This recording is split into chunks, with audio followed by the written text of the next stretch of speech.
উপকূলীয় অঞ্চলের মানুষ যে পানি তার দৈনন্দিন কাজে ব্যবহার করে তা আমরা পরীক্ষা করে দেখতে চাই।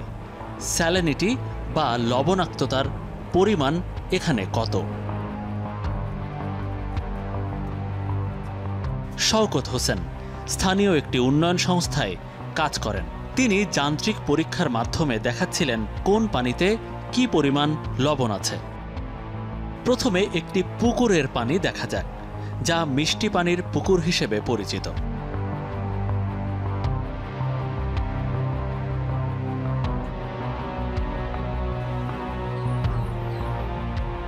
এবার আমরা বুড়ি গোয়ালিনী ইউনিয়নের ভেতরের এই ঘেরের পানি পরীক্ষা করতে চাই।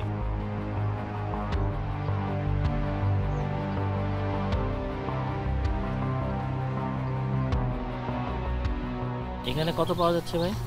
8.34 তার মানে 5-এর চেয়ে বেশি। 5 থেকে অনেক বেশি। সাধারণ লবণাক্ততা 3 বেশি আছে। 3 বেশি আছে।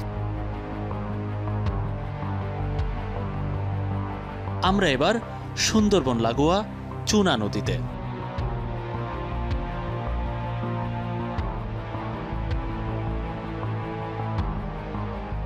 তিনি আমাদের বলছিলেন ঠিক কতটা লবণাক্ত এই অঞ্চলের পানি। লবণাক্ত পরীক্ষা বলতে আমরা পিপিটি বলি, পার্টস পার 1000।